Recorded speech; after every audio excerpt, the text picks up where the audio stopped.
ఉంది ఈ రాష్ట్రంలో కరప్షన్ ఎంత జరుగుతా ఉంది అని విచ్చలవిడిగా కరప్షన్ ఏ స్థాయిలో జరుగుతా ఉందని రాష్ట్రంలో ప్రతి ఒక్కరికి కూడా కళ్ళెదుటే కనిపిస్తూ ఉంది। ఈరోజు రాష్ట్రంలో లిక్కర్ మాఫియా చేశారు। రాష్ట్రంలో లిక్కర్ షాపులు అన్నీ కూడా ఎవరికి ఉన్నాయి అని అందరికీ తెలుసు।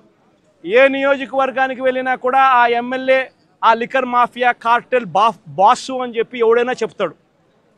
ఏ నియోజకవర్గం వెళ్ళినా కూడా ప్రతి గ్రామంలోనూ ఆక్షన్ను బాడి బెల్ట్ షాపులు నడిపిస్తూ ఉన్నారన్న సంగతి ప్రతి ఒక్కరికి తెలుసు।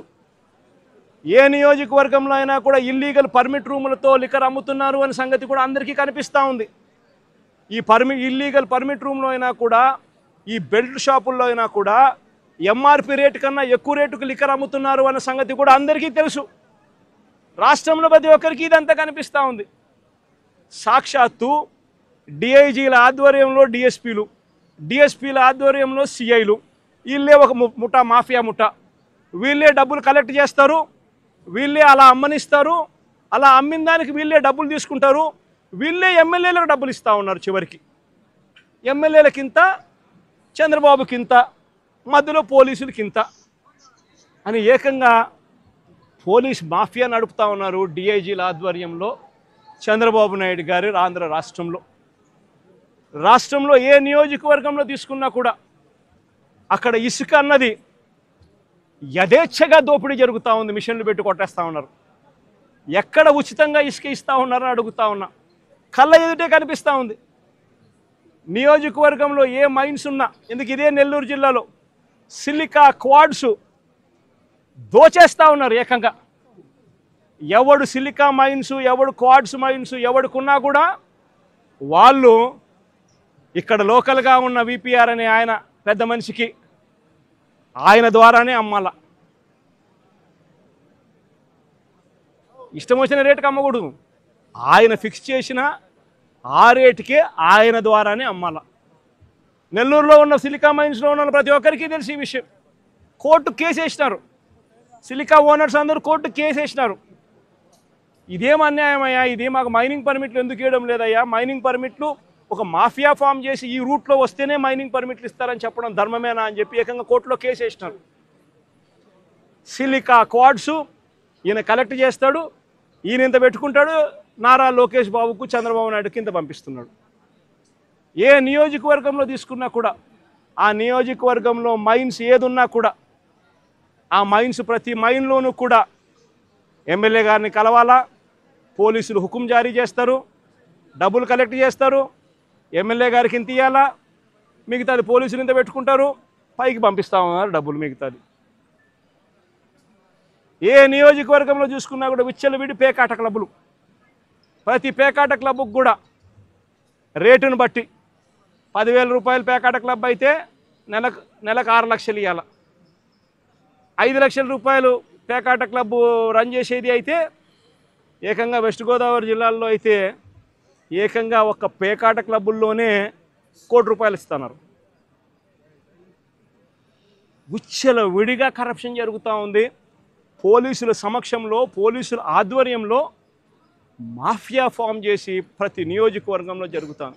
నియోజకవర్గంలో ఏ పరిశ్రమ ఉన్నా కూడా ఆ పరిశ్రమ నడుపుకోవాలి అని అంటే ఆ పరిశ్రమ యజమానులు వచ్చి ఎమ్మెల్యేకి ఇంత డబ్బు ఇవ్వాలా, పోలీసులు లేకపోతే ఎమ్మెల్యేని కలసమని చెప్పి ప్రోత్సహించేట్టుగా వీళ్ళు పోయి ప్రెజర్ పెడతారు, ఎమ్మెల్యే మనుషులను పంపిస్తారు, ఫ్యాక్టరీలో ప్రొడక్షన్ ఆగిపోతుంది, ఆ ఎమ్మెల్యేను పోయి యాజమాన్యం పోయి కలిసి ఆయనకు తులమో ఫలమో చేతిలో పెట్టాలా నెల అందులో ఆయన ఎమ్మెల్యే ఇంత పెట్టుకుంటాడు, డిఐజీ ఆధ్వర్యంలో పోలీసులకు ఇస్తాడు, పోలీసులు కొంచెం పెట్టుకొని మిగతాది పెద్దబాబుకు చిన్నబాబుకు పంపిస్తూ ఉన్నారు। రాష్ట్రంలో విచ్చలవిడిగా కరప్షన్ జరుగుతూ ఉంది, కళ్ళ ఎదుటే కనిపిస్తూ ఉంది। కానీ ఇంత కళ్ళ ఎదుట ఇవన్నీ కూడా కనిపిస్తూ ఉన్నా కూడా ఎవ్వరూ కూడా మాట్లాడకూడదు।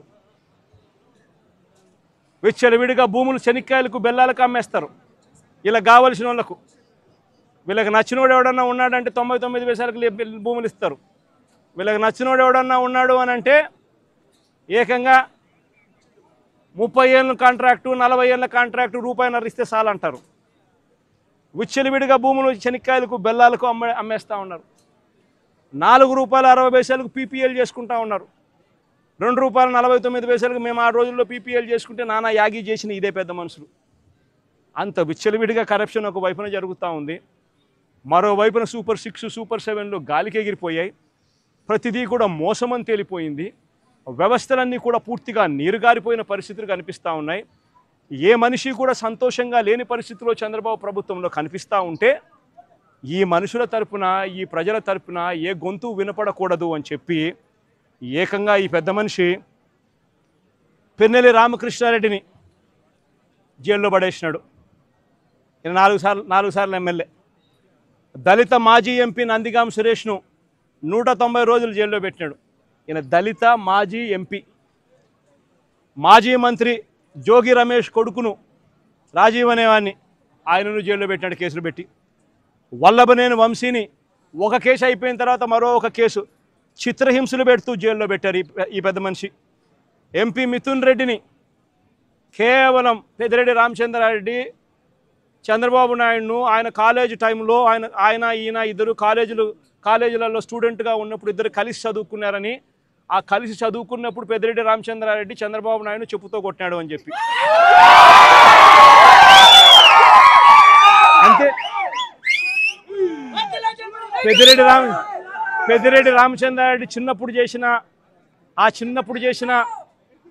చిన్న గొడవ చంద్రబాబు నాయుడు మనసులో ఎంతగా నాటుకొని పోయింది అంటే ఏకంగా పెద్దిరెడ్డి రామచంద్రారెడ్డి కొడుకును ఎట్ట తిరిగి జైల్లో పెట్టాలా, పెద్దిరెడ్డి రామచంద్రారెడ్డికి మనక్షోభ కలిగించాలా అని ఎంత సేడిస్టిక్గా ఆయన వ్యవహరిస్తూ ఉన్నాడు అని చెప్పడానికి ఇదొక నిదర్శనం. కాలేజీ టైంలలో గొడవలు జరుగుతూ ఉంటాయి, కొట్టుకుంటూ ఉంటారు. పిల్లోళ్ళన్నా కొట్టుకోకుండా ఉంటారా? పిల్లోళ్ళు అన్నప్పుడు చంద్రబాబు నాయుడు ఉడుకు రక్తంలో ఉంటాడు, మా పెద్దిరెడ్డి రామచంద్రారెడ్డి అన్న ఉడుకు రక్తంలోనే ఉండింటాడు. తపానాలు పీకింటాడు. ఏం తప్పేముంది? ఆ టైంలో జరిగింటాయి. ఆ జరిగిందాన్ని గుర్తుపెట్టుకొని సేడిజంగా ఇన్ని సంవత్సరాల తర్వాత కూడా ఆయన కొడుకును కూడా జైల్లో పెట్టించాలని చెప్పి ఇంతగా తాపత్రయపడతా ఉన్నాడంటే చంద్రబాబు నాయుడు. ఈయన మనిషిలోని విషం, ఈ మనిషిలోని రాక్షసత్వం ఎంతగా ఉంది అని చెప్పడానికి ఇదొక నిదర్శనం.